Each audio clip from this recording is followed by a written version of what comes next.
Jaya Radha Madhava Kunja Bihari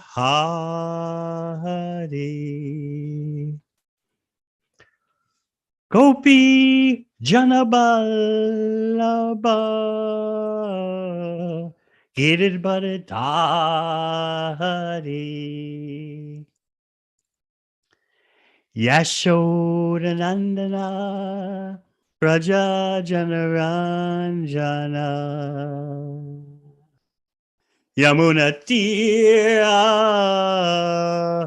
Vanachari Jaya Radha Madhava Kunja Bihari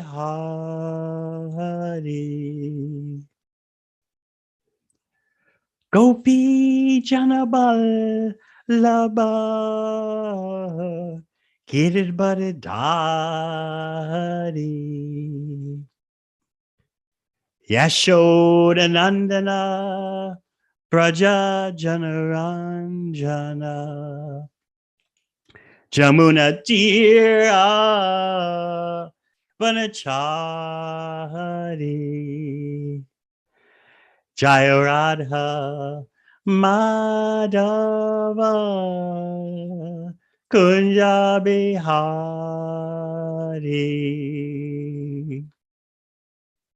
Hare Krishna Hare Krishna Krishna Krishna Hare Hare Hare Rama Hare Rama Rama Rama Hare Hare Hare Krishna Hare Krishna Krishna Krishna Hare Hare Hare Rama Hare Rama Rama Rama Hare Hare Hare Krishna Hare Krishna Krishna Krishna Hare Hare Hare Rama Hare Rama Rama Rama Hare Hare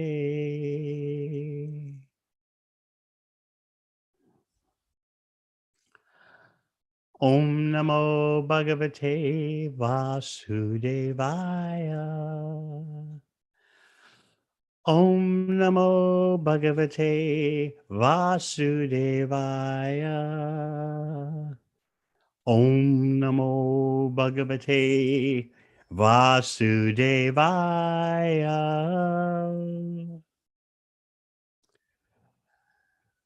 We're reading this morning from Srimad Bhagavatam, 4th canto, chapter 7, texts 52 and 53.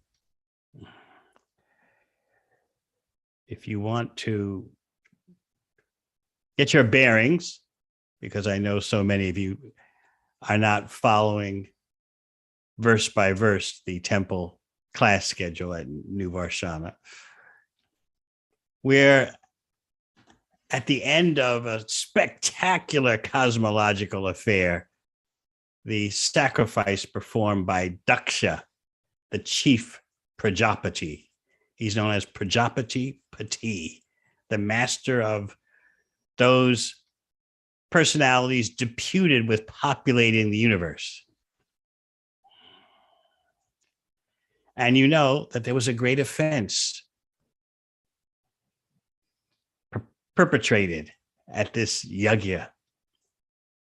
The offense was so great that Lord Shiva's wife, Sati, gave up her body. And then all havoc broke loose. The whole yajna became a massive site of devastation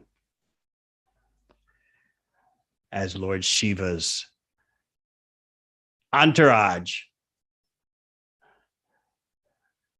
of ghosts, ghouls, and hobgoblins tore up the yajna site and sorted out the associates of Daksha, even dealing with Daksha himself. Lord Brahma intervened to calm the situation down after all the havoc. And Lord Shiva easily accepted Brahma's proposal of pacification because Lord Shiva is known as Asutosh, easily angered and easily pleased. In effect, Lord Shiva is not at all fazed by the tremendous insults that Daksha hurled at him, insults so painful that Shiva's wife, Sati, couldn't bear hearing this because she's the daughter of Daksha. She's known as Dakshayani. So she's caught between the proverbial rock and the hard place in that she's attached to her husband and she's attached to her father. And her father is insulting her husband. Lord Shiva warned her, you go to this sacrificial arena, this great event, and you'll be in such distress that danger will result because your father doesn't like me. Everyone knows that. Your father looks down upon me, thinking I'm just a strange personality who wears garlands of skulls and smears his body with ashes and lives under a tree. So the father is wondering, why did I allow my daughter to be associated with such a personality like Shiva?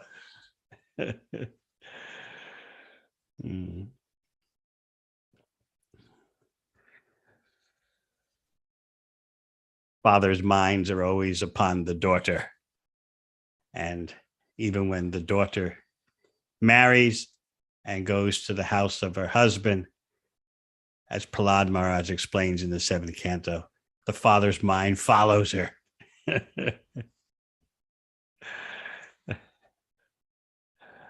I know in the case of my service as a spiritual father, although it's spiritual, still the spiritual daughters put the father in anxiety.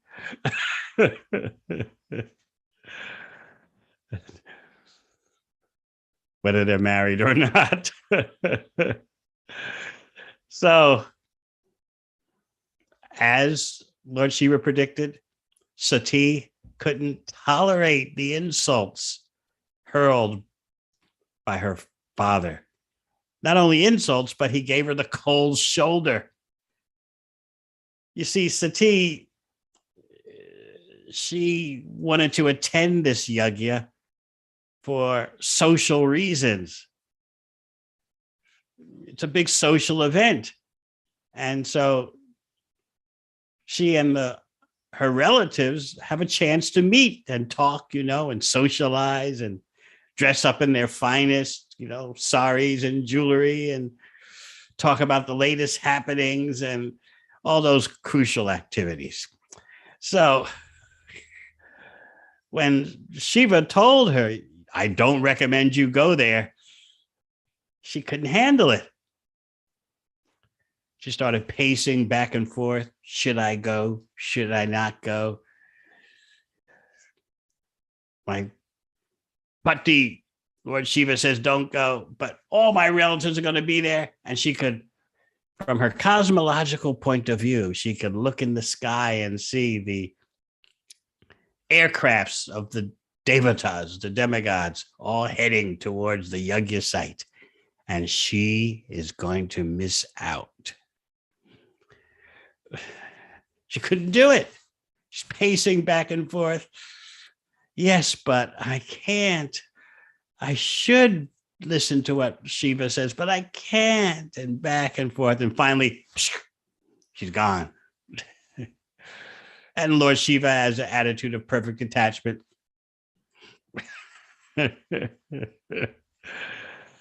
What can be done, so be it. And indeed, as Lord Shiva predicted, her father, upon Sati's arrival, gave her the cold shoulder, didn't acknowledge her, although he acknowledged all his other children. And so Sati couldn't handle this neglect by her own father. To make a long story short, because this section about the Yajna of Daksha picks up a few chapters in the fourth canto, so don't expect me to recap everything.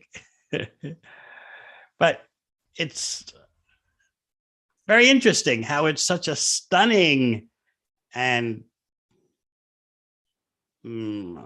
extraordinary event in terms of its cosmological implications. You're dealing with living entities far beyond the abilities of human beings, far beyond the level of human beings. You're dealing, of course, with the Devatas. You're dealing with the Guna avatars, Lord Shiva, and then Lord Brahma. And then Lord Vishnu himself appears. Once everything has calmed down, Lord Vishnu himself appears as the sacrifice proceeds as it should have from the beginning. But there was a huge disruption. The whole sacrificial arena was devastated. And then Brahma comes, as we said, to help everyone make amends. And Lord Shiva tells Brahma, I'm not attached. If you want reconciliation, it's not a big thing for me. And my chastising of Daksha and the other offenders was done like a father chastising his son. There was no enmity. Yes, Daksha lost his head, but literally lost his head. But that we can fix that. Let there be the head of a goat put on Daksha's neck, and that way he lives. No problem. What's one head or another head, whether it's a human head or a head of a goat? This is Lord Shiva.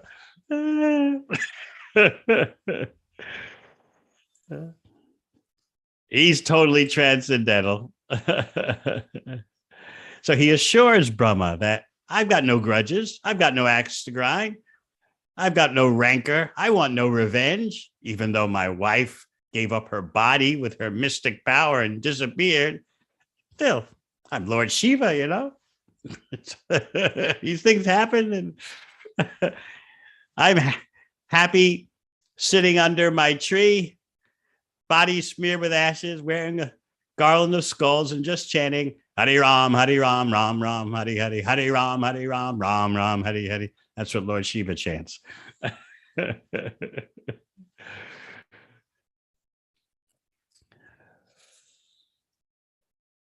So the yajna starts to finally proceed.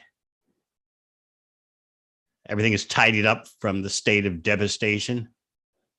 And then, as is appropriate for such a top-level yajna, Vishnu appears. And Vishnu begins to speak. So that's where we are in text 52 and 53 of the 7th chapter of the 4th canto. Now you might say, what's all this got to do with us down here on the ground? First of all, we get to understand how puny we are, how insignificant we are.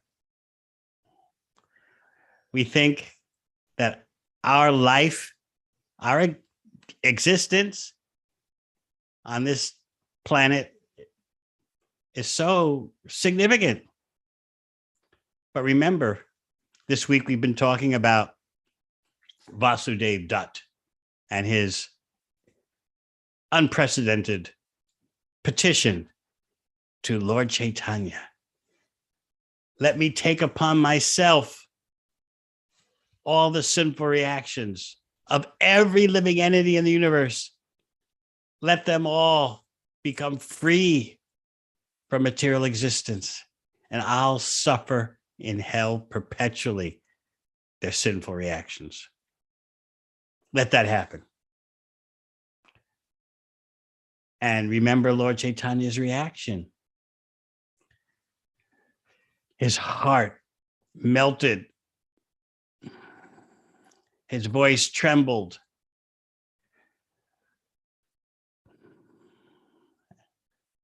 He became overwhelmed emotionally. Yes, the Supreme Personality Godhead can become overwhelmed emotionally.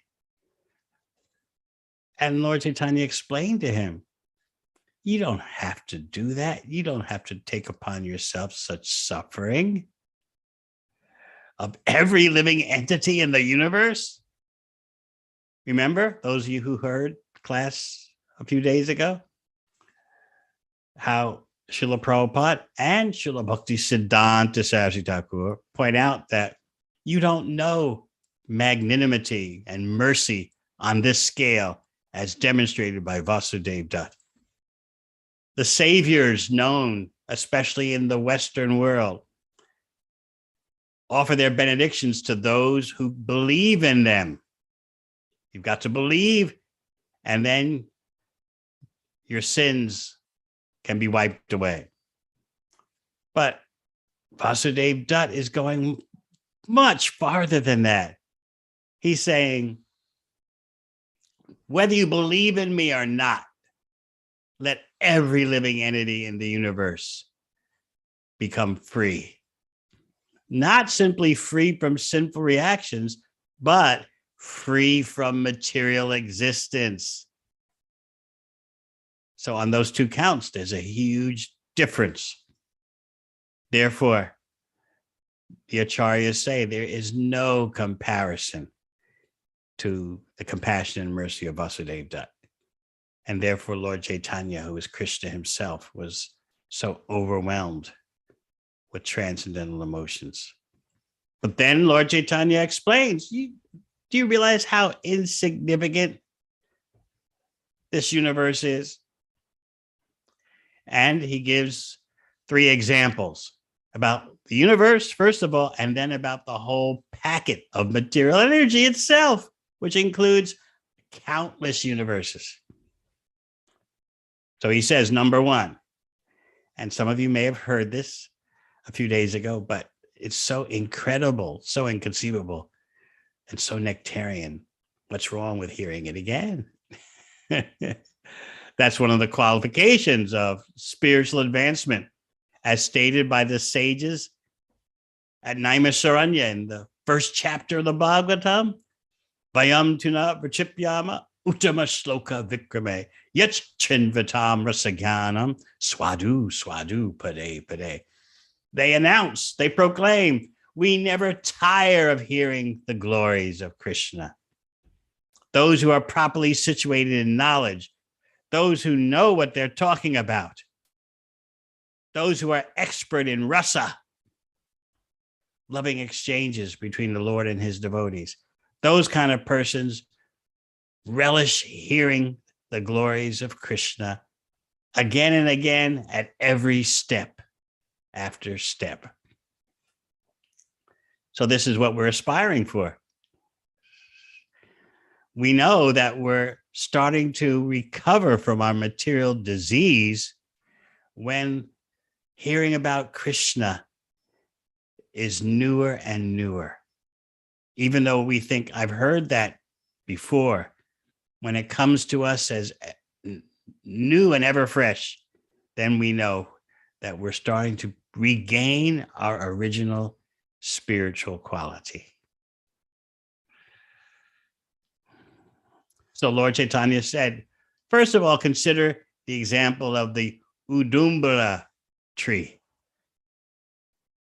with millions of fruits. There is, on this earth planet, there are trees called Udumbara, but they don't have millions of fruits. The Udumbara tree on this planet is called a cluster fig tree. It has many figs as fruits, and they're all clustered together in a bunch. But evidently, Sri Chaitanya Mahaprabhu was talking about Udumbara trees on the heavenly planets because those have millions of clustered figs. So Mahaprabhu says, if one of those cluster figs of the million on the Udumbara tree fall off, who cares? And similarly, if one universe of living entities empties out because they all go back to Godhead, it's nothing for Krishna. That one universe, an entire universe, becomes emptied. Not only that, example number 2, a bucket of mustard seeds. Those who are cooks know how tiny a mustard seed is. And just think of a bucket of mustard seeds. So Mahaprabhu describes material existence as a bucket containing countless mustard seeds, and those mustard seeds are, each one is a universe. And that bucket of mustard seeds is floating on the causal ocean, that neutral body of water between the material and spiritual world. The causal ocean is not affected by the modes of nature. On one side is the spiritual world, on the other side is the material world. So there's this bucket floating, as Mahaprabhu describes, containing countless mustard seeds. One mustard seed falls out. Who notices? Again, the whole universe becomes liberated. So what? It's nothing for Krishna. Why do you, Vasudev Dutt, have to propose to suffer perpetually in hell? Just by your desire, the whole universe can be liberated. And Krishna can fulfill that desire so easily. And then, what about the whole material existence, the whole material nature, the whole material energy? Lord Chaitanya says, even if that disappears, so what? And he gives the example of someone who has a herd of kamadhenus, wish-fulfilling desire cows that each one can give whatever you desire. And you have a herd of millions of kamadhenus. Every household would like just one kamadhenu. So all the desires can be complete at last. But just think, millions of kamadhenus are in your herd, along with one, Mahaprabhu said she-goat, but we'll be contemporary. We'll say he-goat and she-goat.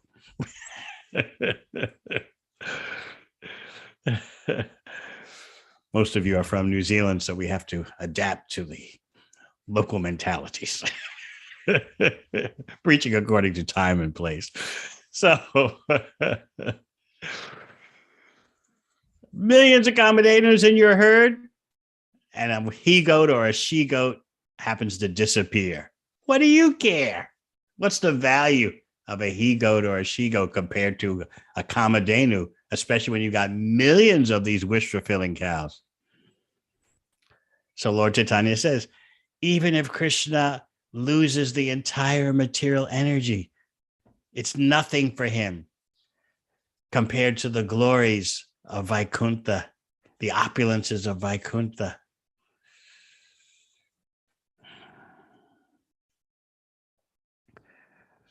So this kind of compassion, as shown by Vasudev Dutt, is unprecedented. And we understand how tiny our affairs are. by hearing such a cosmological scale. It puts us in our place, and we really need to be put in our place because we think we're independent. And that's what Lord Vishnu is going to explain to the audience at the Yajna arena. Tasmin Brahman Yadvitiye Kevale Paramatmani Brahma Rudra Chabutani Bede Nagyo Nupashyati. The Lord continued, one who is not in proper knowledge thinks that demigods like Brahma and Shiva are independent, or he even thinks that the living entities are independent. Purport by Srila Prabhupada. The living entities, including Brahma, are not independently separated, but are counted within the marginal potency of the Supreme Lord. The Supreme Lord, being the super soul in every living entity, including Lord Brahma and Lord Shiva, is directing everyone in the activities of the material modes of nature.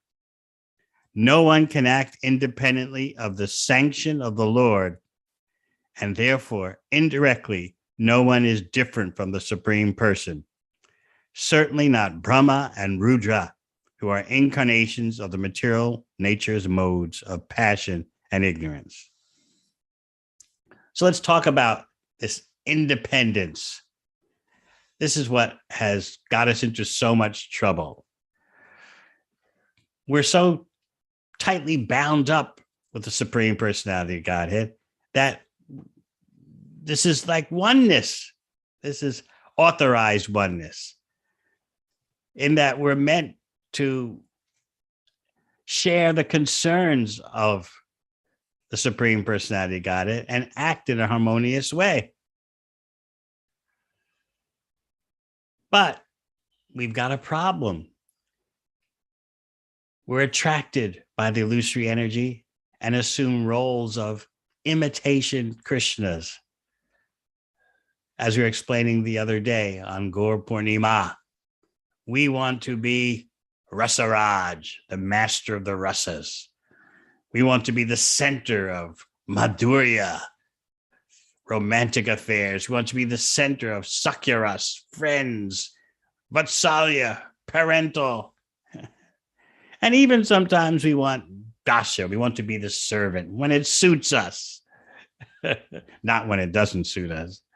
So we want to relish all these flavors as Rasaraj. The actual Rasaraj, of course, is Krishna. But we want to take Krishna's place. And therefore, we undergo so many existential anxieties. You can catch yourself wanting to savor rasa at every moment.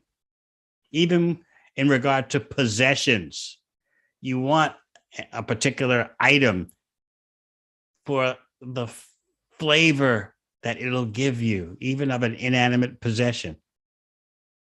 This is Shantaras. We want to taste the flavor of neutrality. That's what inanimate objects give. Just like I see some of you are sitting on couches. Of course, you're listening and absorbed in hearing about Srimad Bhagavatam, no doubt. But still, you're sitting on the couch. If you were really paying attention to that sensation, that's Shantaras, this inanimate object, which is activated only by your triggering it, by your sitting on it. It's giving you some feeling. So that's the material equivalent of Shantaras. So we want to be the center in that way. All the rasas coming to me. What are you doing for me? What rasa are you giving to me? Justify your existence in this material world by giving me rasa, giving me a flavor.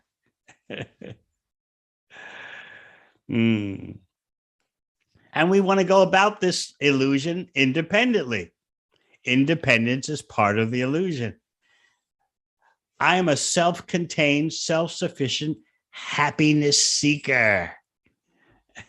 I've got what it takes to be happy. Really?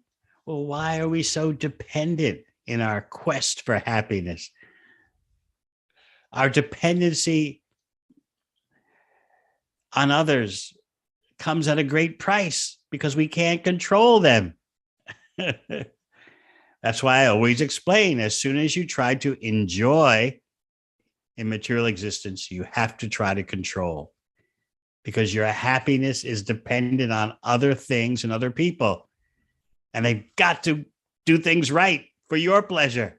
So you try to control, influence, because you're dependent. No one likes to think that they're dependent. They just like to think, I'm doing what I got to do to get over, to get by. What's the big deal? Everyone's trying to cope in that way. But no, you're manifesting your dependence on others and other things besides other persons. And in this way, you hope to be happy. You're not self-contained. You're not Atmarama. So by going outside of yourself to be happy, you take such a risk. Remember the 5th canto? You're entering the forest of material enjoyment, just like a merchant goes deep into the forest to find some, who knows, elephant tusks or titanium or gold or oil or something. Takes a risk because the merchant wants a profit. So we take a risk by interacting with others, by accumulating this item, that item. We're taking a risk in that we can't control, although we try, we can't control these external items or personalities. And we get so angry when they don't do what we want. Can you feel that anger in you? Remember the mantra I often explain, and you fill in the blank. 4 words and then blank. And it sounds so logical and normal to us, right? All I want is blank. Right? It sounds so logical and so appropriate. And you just vent at the other person. All I want is, I'm not asking for much. All I'm asking for is, can't you see that? What's wrong with you, dodo? You imbecile. Yesterday it was, oh, darling. Today it's, you imbecile. You ignoramus. You.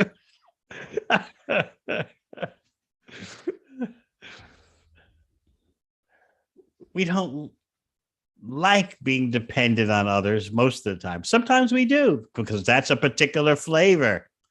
Yes, do with me what you like. Your wish is my command. That's only sometimes that we want to taste that kind of flavor of servitorship.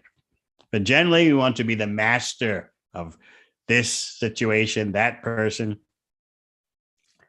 because we think we're independent of Krishna. But the fact is, you cannot fulfill your desires separate from Krishna.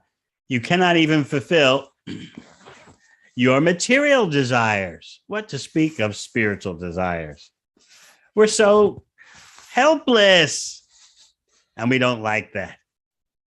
We don't like being so helpless.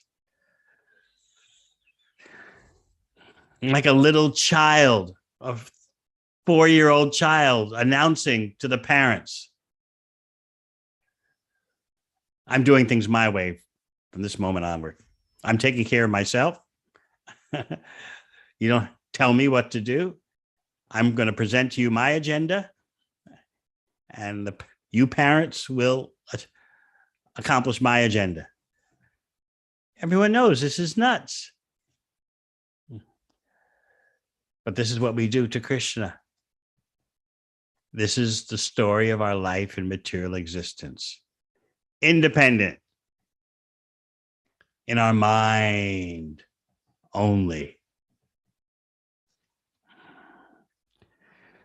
So here, Lord Vishnu is explaining that someone who's seeing faultily thinks Brahma and Shiva are independent. Or such a person even thinks that the living entities are independent. So this is highlighting, Vishnu is highlighting a problem that we have to sort out for ourselves. We think we are the independent happiness achievers. And all we have to do in life is to sort out our circumstances, set ourselves up, and happiness will come our way. We don't realize how we're bound by our karma, bound by the modes of nature. So we're lost in our mind. We're concocting, like someone who sees celestial towns in the sky, or someone thinks they see horse eggs. we fantasize. All of material existence is a fabrication from our mind, as Bhagavatam will explain to you in purport after purport. Material existence is lived in the mind. So first, Vishnu deals with the independence, the false sense of independence, which destroys our spiritual reality of cooperating with Krishna.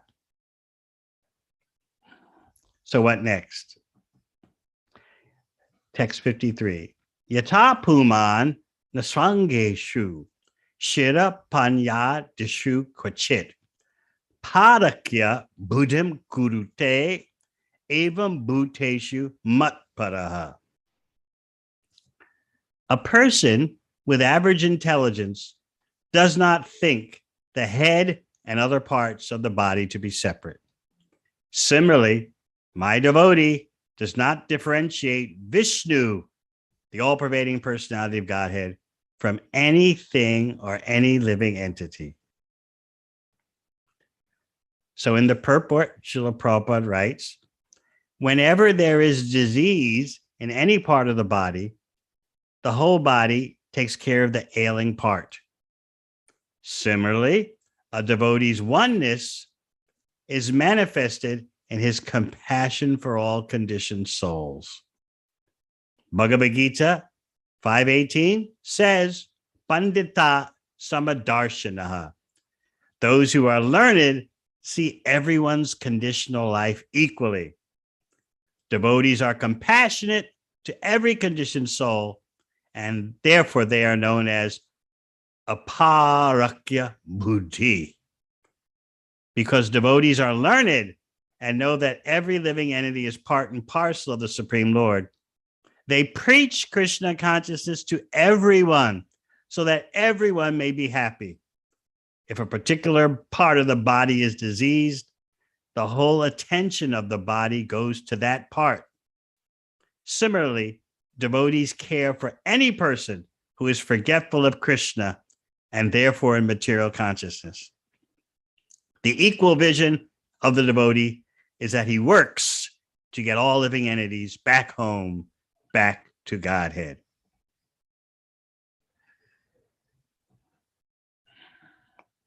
So this is our mission as followers of Sri Chaitanya Mahaprabhu.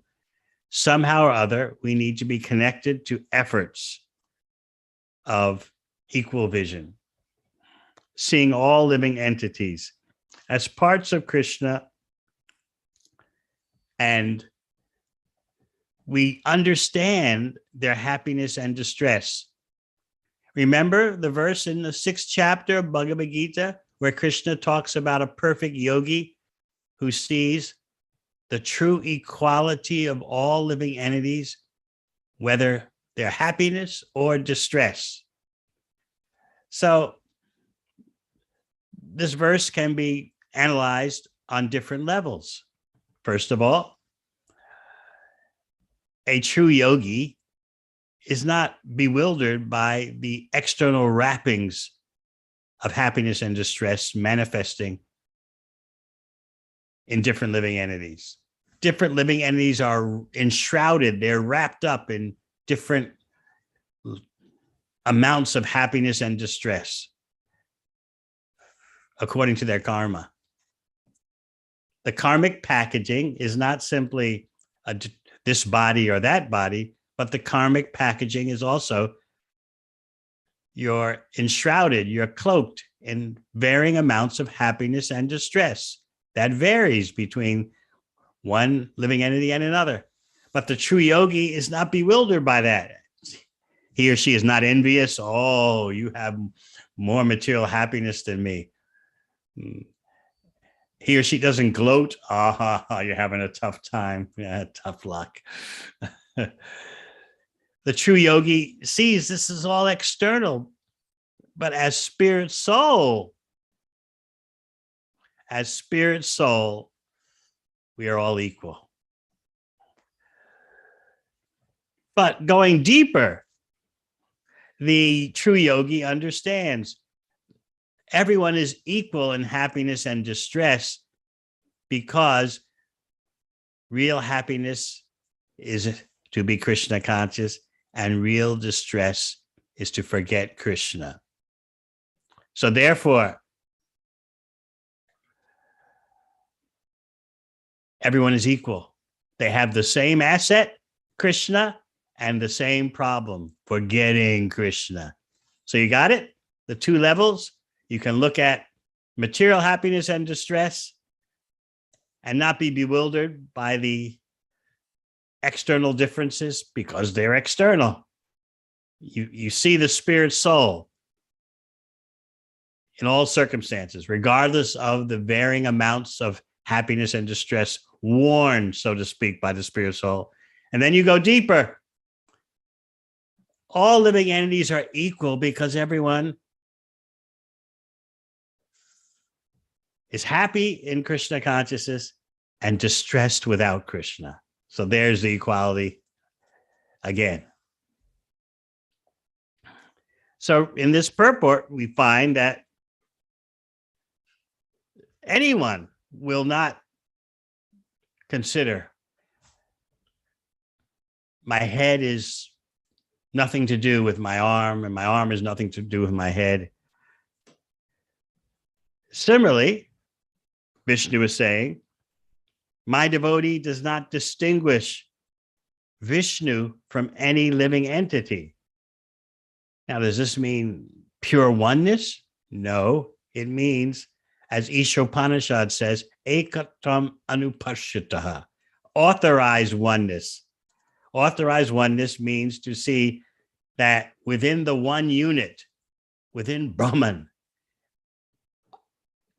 is variegatedness. This is very important to understand, and Bhagavatam and Bhagavad Gita will make sure that we are always thinking about this point. Everything is Krishna in that everything is Krishna's energy. But there is variegatedness in Krishna's energy. So when we say everything is one, like the Vedas say, sarvam kalvidam Brahma. Everything is the supreme Brahman. That doesn't mean that there's no difference. Just like we look at a family. Who can I see as example?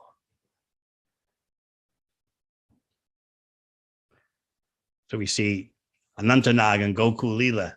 You could say they are one, but then again, they are different. But the difference is contained within the oneness. They're a family unit.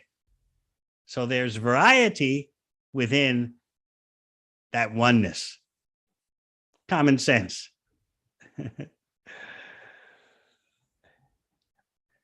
It's a fact that ultimately, if you really try to understand, and I don't recommend it, you try to understand Mayavad notions, they're nuts. It's crazy. But it's crazy and it's packaged so cleverly by Lord Shiva himself as Shankaracharya that you'd be lost for lifetimes trying to sort it out, trying to untangle it. But here, Vishnu is making it easy and direct for you, speaking at the sacrificial yajna. My devotee does not differentiate Vishnu, the all-pervading personality of Godhead, from anything or any living entity, because the energy is not different from the energetic source. The dairy example I often give. I see Julian Yatra there, so I'll give a cow example. That the milk is non-different from the cow, because without the cow, there's no milk. You city people understand that? Milk doesn't come from the shop, it comes from a cow. So you can say the milk and the cow are one. But if you boil the milk, are you boiling the cow? No. So they're different. So this is an example. This is an example of achintya bheda bheda tattva, inconceivable simultaneous oneness and difference. Another example, when there is heat or light, you know that there's a fire somewhere. But when you have heat and light in your room, doesn't mean that you have a fire right there in your room. But the heat and light are emanations from the fire. They're not fire in of themselves, but they're dependent on the fire for their existence. So in this way, we have authorized oneness, as Sri Ishopanishad says, ekatam anupashyataha. And we're being urged by Srila Prabhupada in this purport to go further, see that oneness, and then be compassionate for all conditioned souls. Because every living entity is part of Krishna, how can anyone be happy without Krishna? So one last point before we take some questions. Krishna in the 6th chapter of Gita is explaining how a true yogi sees the true equality of all beings, never mind their happiness and distress packaging, or take into account that the happiness and distress is truly on the platform of Krishna consciousness or no Krishna consciousness. So the true yogi sees that equality. And what does Arjuna say in the next verse? I can't stay on that platform of seeing with that kind of equal vision. He's saying, as the acharyas explained, I can maybe pull it off for 1 or 2 days, seeing everyone as equal in their happiness and distress, not wishing unhappiness for my enemies. I can keep that level of consciousness for 2 or 3 days, and then that's it. The acharyas point out that Arjuna is saying, look, you expect me to see with equal vision Yudhisthira and Duryodhana? You expect me to see with equal vision my brother, my saintly king brother Yudhisthira, and then that dacoit Duryodhana, that royal dacoit, that royal criminal mobster? I can pull it off for 2 or 3 days at most. But that's all. before I start wishing ill for my enemies and pleasure for my friends, my allies. So, what's to be done? Material nature is too strong and the mind is too strong. Chanchalam himana Krishna. And then, as you know, Krishna responds, what I say is possible, but it takes some practice. So Arjuna is being for real. He tells Krishna, I can't handle this for more than a couple of days, being on this absolute platform. Sometimes devotees say like that, I hear what you're saying, Gurudev, but, push comes to shove. I just got to be what I got to be and got to do what I got to do. And I want to do what I want to do.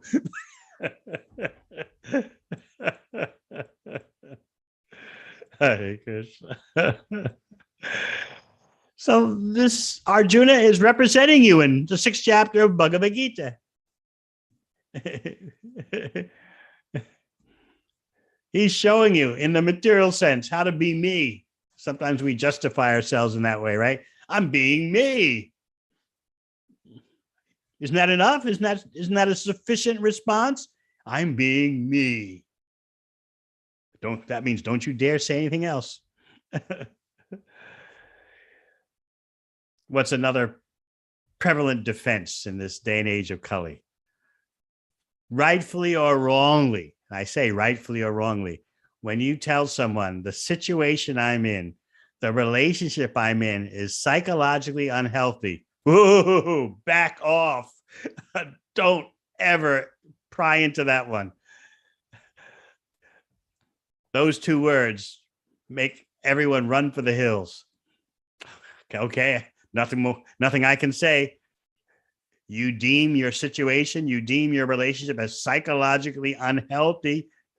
You've invoked that spell, that magic power. Okay, nothing more can be said. So this is the nature of the present day and age of Kali. It's all about me, and anything that doesn't make me feel good must be psychologically unhealthy.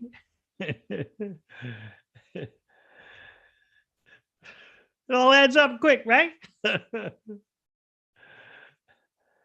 Let's see, all the things in our life that could be psychologically unhealthy. Well, first of all, the regular principles. Oh my God, what's wrong with being human and just doing what you feel when you feel it, These Hare Krishnas have these regular principles which destroy all opportunity for satisfaction in life. Oh, really? Well, why aren't those who are drowning in unregulated activity, why aren't they happy? Oh, but they could be. They just have to make an adjustment. And one day, anyway, just for a weekend, they'll be happy. Such a miserly standard we have.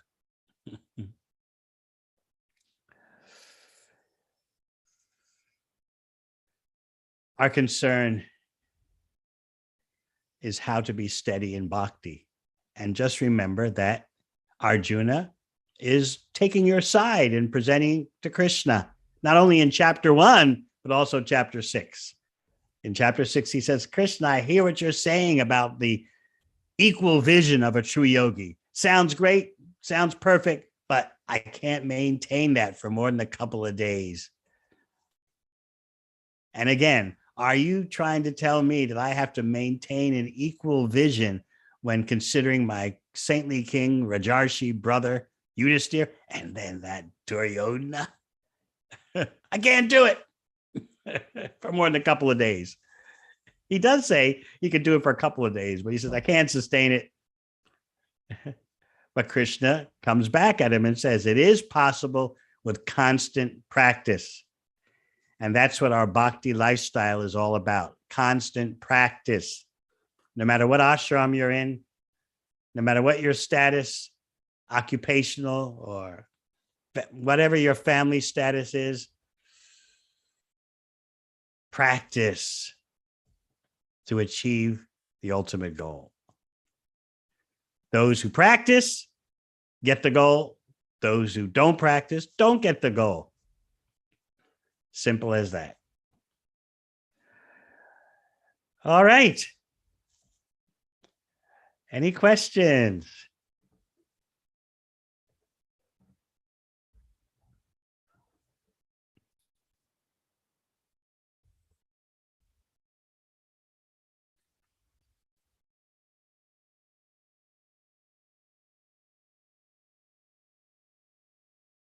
Just plug this back in. All right. I guess you're good. I'm listening. I can't hear you, so I'm not sure. Anyway. I hear you. You can hear me? Okay. Yeah. So the question is just at the last point you were saying about practice, but Krishna says suitable practice. So how do we understand what is suitable practice? Is it individual? Is it generic? Or how do we figure that out? Well, Krishna also says, Tadvidi pranipatena, pariprashnena sevaya. If you want to know the truth about practice, you approach your spiritual master. Otherwise, what's the use in taking a spiritual master? It's not just for a fashion or like a decoration. You have a picture on your shelf, on your altar. No, the spiritual master gives guidance how you can improve your practice, how you can revive your practice so that you become spontaneously attracted to Krishna. That's our goal. The rules and regulations are there to allow us to facilitate our development of spontaneous attraction for Krishna. So this is why we have a guidance culture. As I often explain, bhakti is a guidance culture. And the influence of the age of Kali is this artificial sense of independence and self-sufficiency. I'm doing my thing, you do your thing.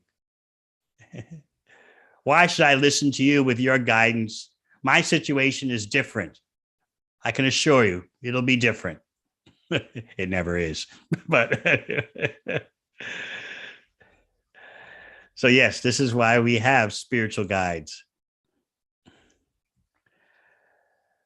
All right. I see Dina Dayala's hand is up. Oh, it's Munjaranya coming to the fore. Hare Krishna, Gurudev. Gurudev, I was wondering from your, I think in your last class, you were explaining what association is. And you were explaining that association means that that when we hear the words of a saintly person, that we contemplate them and then we act on them, we apply them.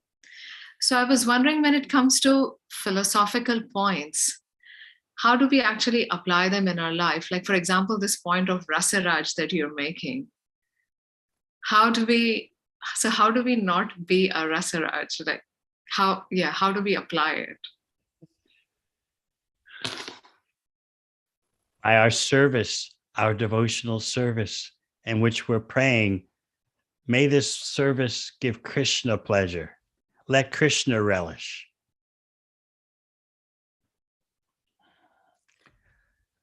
We have to start somewhere with that constant petition that let me do service for your pleasure. Karma yoga is something, as I explained before. Karma yoga means I like acting in a certain way. I like managing. I like controlling. Let me do it for Krishna.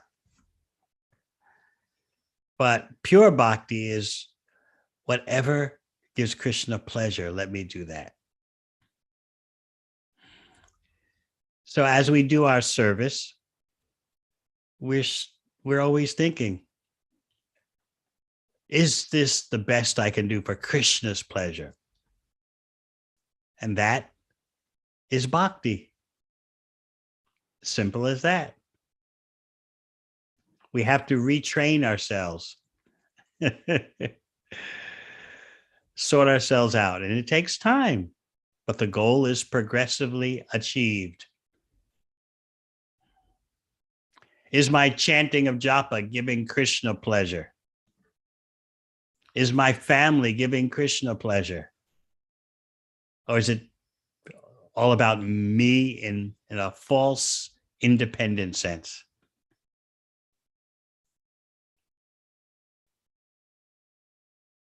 Some devotees get this quickly, and others, it can take a lifetime.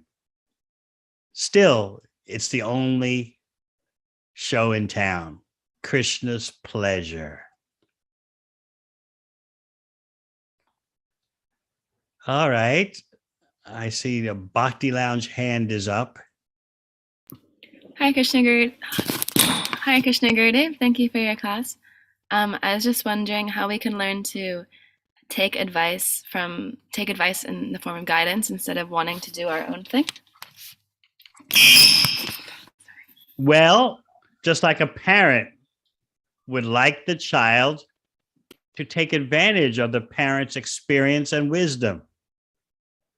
So similarly,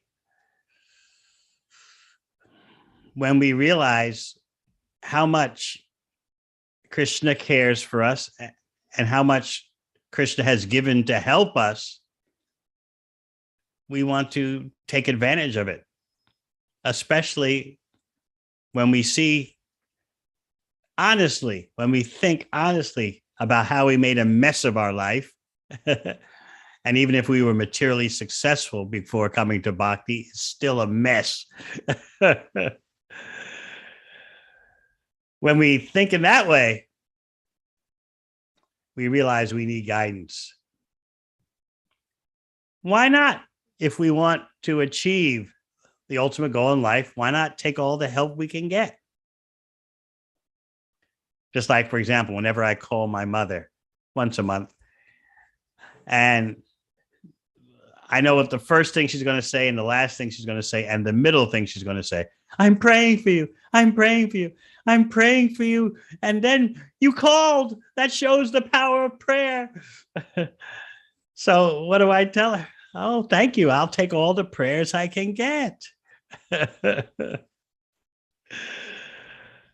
So a devotee relishes guidance.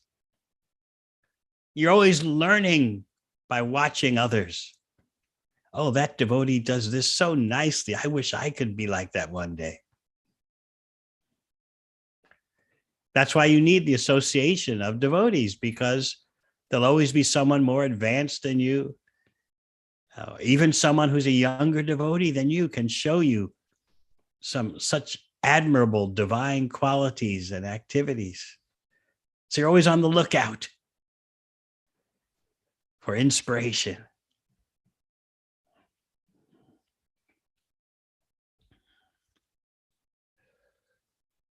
And there's no need to reinvent the wheel. The wheel is already invented.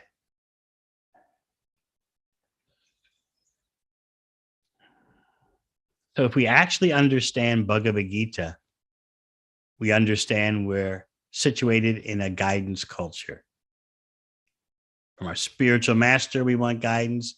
From the saintly persons, we want guidance. From the Shastra, we want guidance.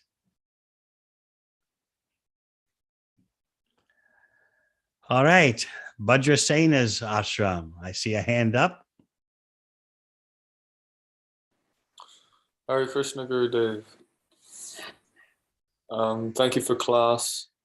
I was just wondering, you were saying that Shiva, he chants Hare Rama. I was wondering, why does he chant Hare Rama and not Hare Krishna? Because he's Shiva.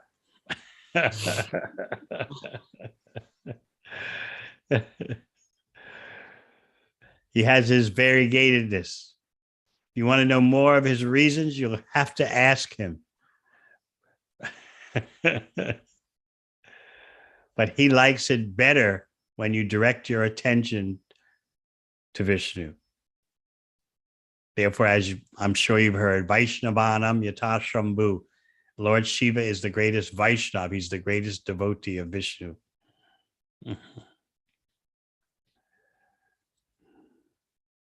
Also, Hari Ram, Rama Rama, Hari Hari can also refer to Krishna, by the way. Krishna as Radha Raman.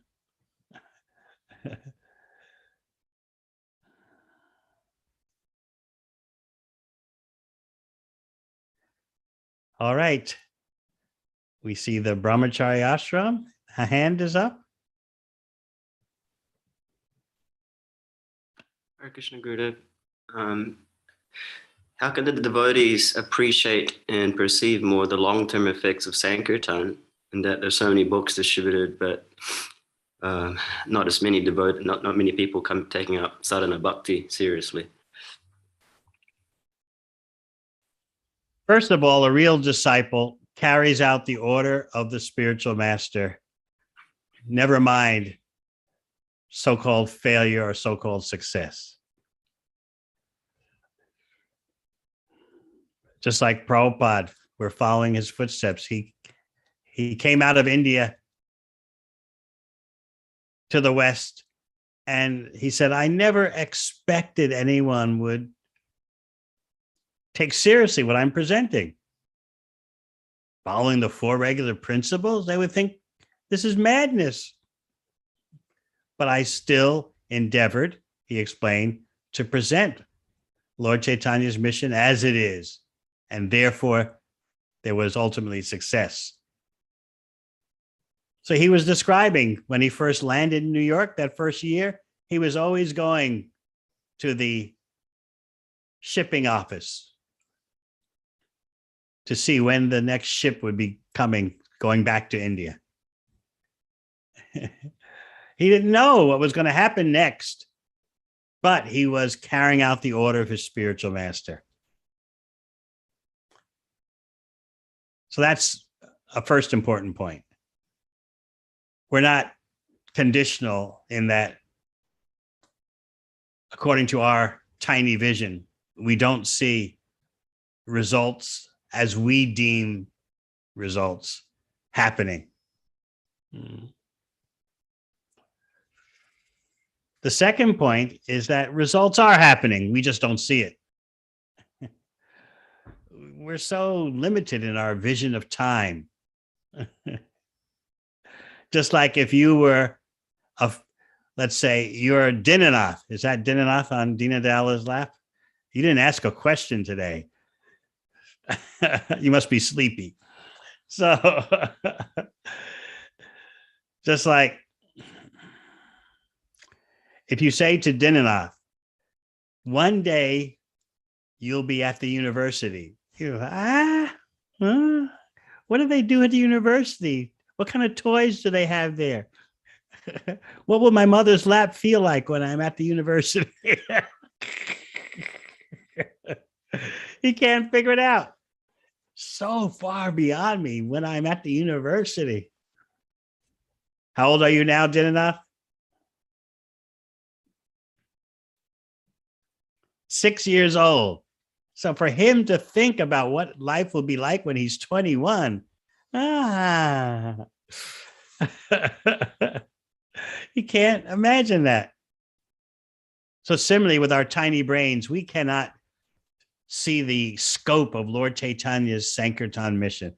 We just say, oh, well, I don't see any big results. We can't see the spiritual effects. We can't even see the gross and subtle material effects.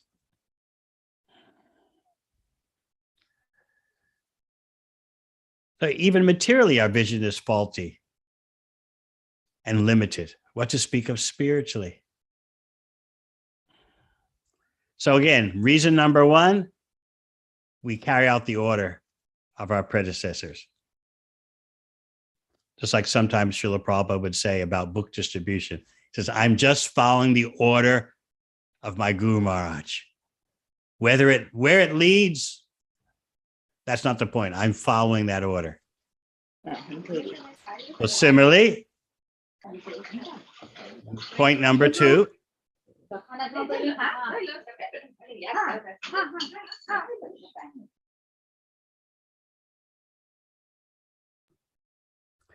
Similarly,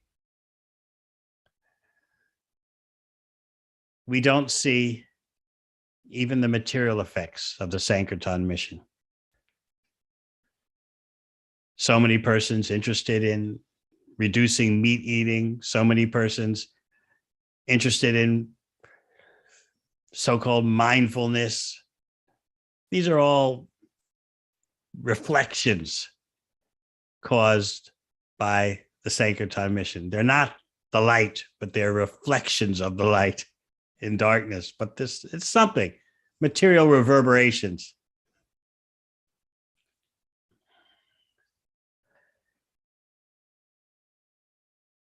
We don't see the full effects on the atmosphere. What to speak of seeing what Kaviraj Goswami says in Chaitanya Charitamrita, the universe is already flooded. What? The universe is already flooded with Krishna Prema? I don't see that. Yes, we don't see it. We don't see the potentiality. So we have to upgrade our vision if we really want to understand what's going on.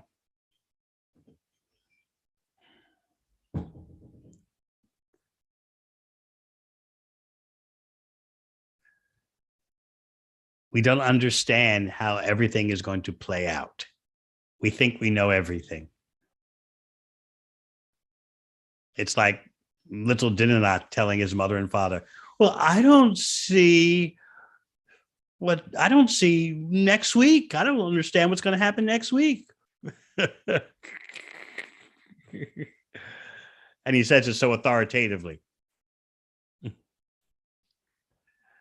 I remember when I was 5 years old and I was riding in a car, one neighbor was loading the car with kids to take them to school. I was going to Lutheran school for first grade, grade 1. And so the car was crammed with kids. This is before everyone had to wear a seatbelt. And I was sitting on the lap of a neighbor lady. And there were about 6 kids in the car, and her husband was driving. I was sitting on the front seat on the lap of one of the neighborhood ladies. And this is back in the days when every neighbor cared for the other neighbor's children. Not like now. So I had my mind made up what I was going to say when I first saw the school on the first day of school. I had it all planned. And as soon as I saw the school, as the car pulled up, I said, this is the school that I do not like. I said it so authoritatively, made a conjunction. What did I know? But I said it so forcefully and so with such contemplation. Of course, the neighbor whose lap I was on just ignored me. Okay, out the door you go.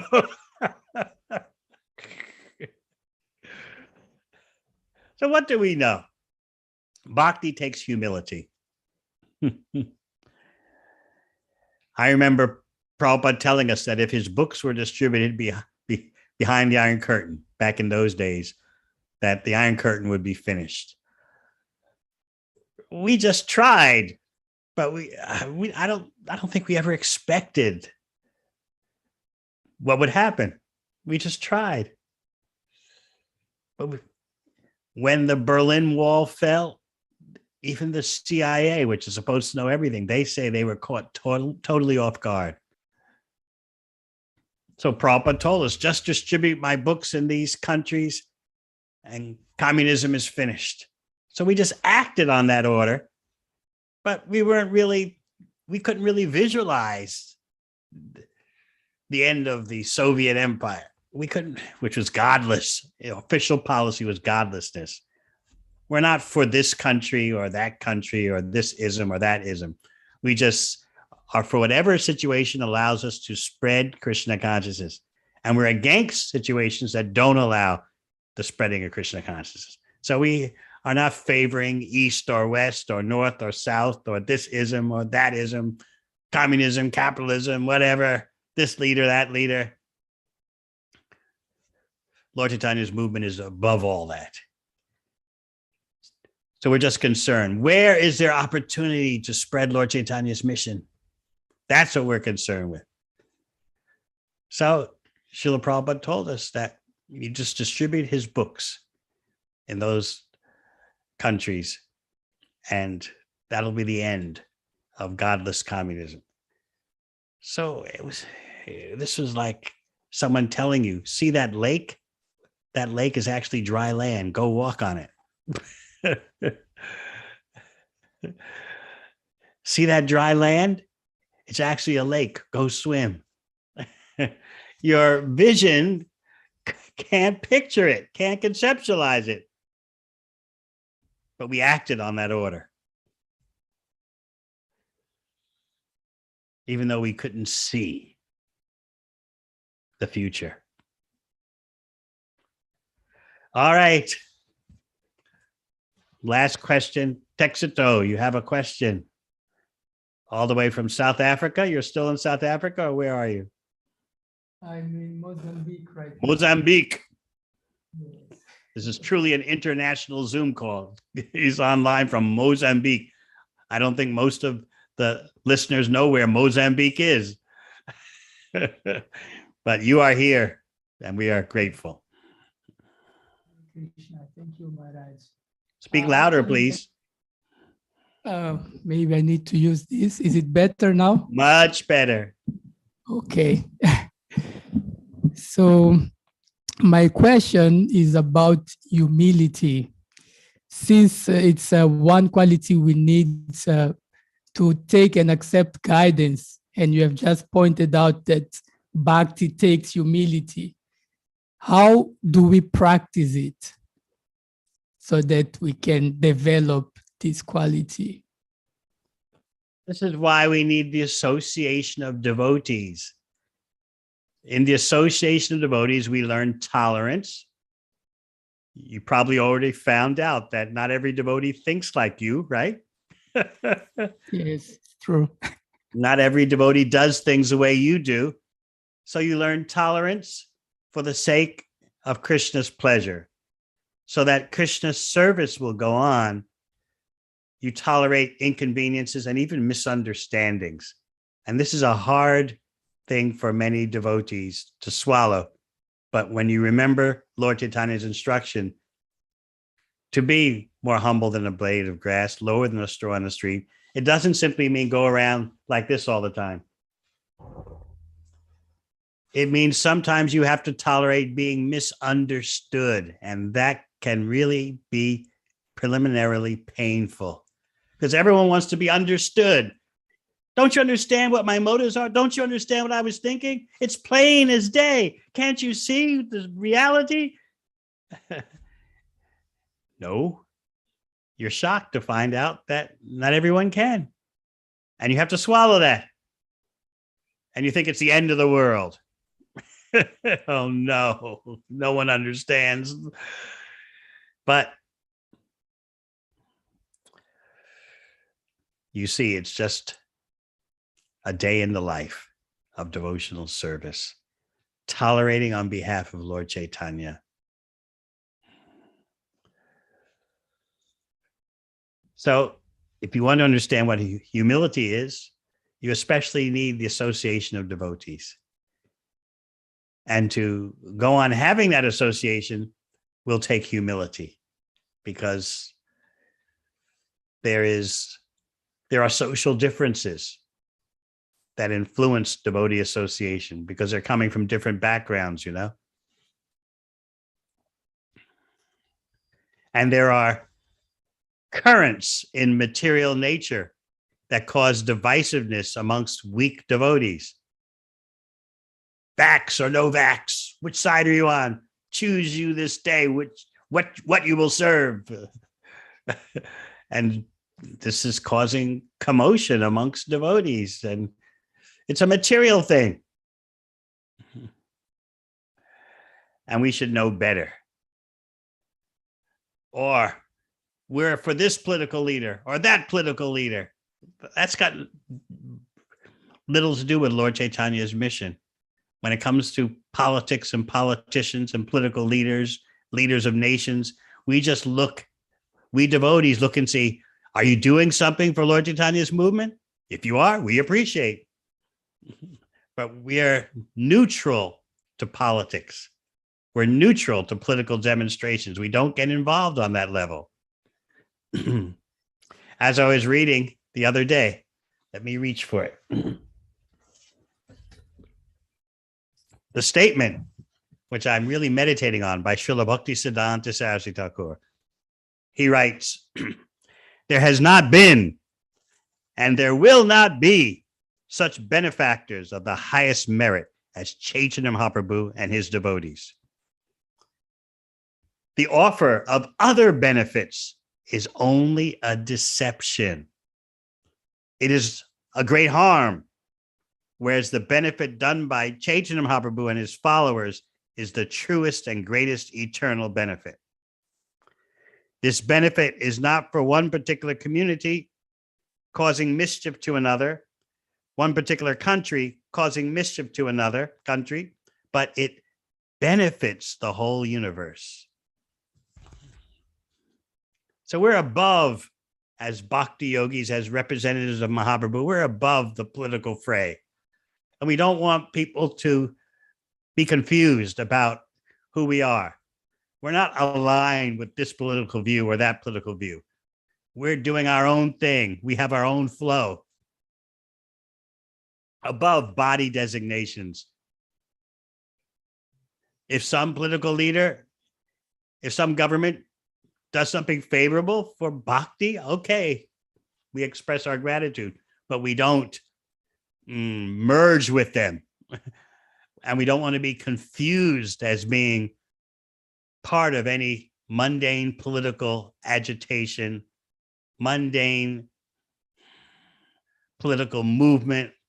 No, we don't want people to see us in that way.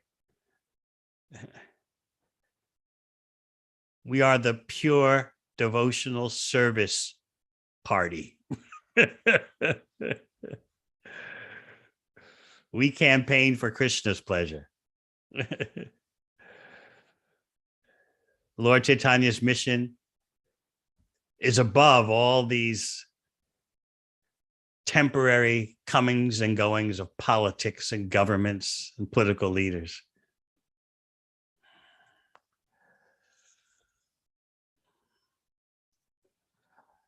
So on that note, I thank you all for your kind attendance.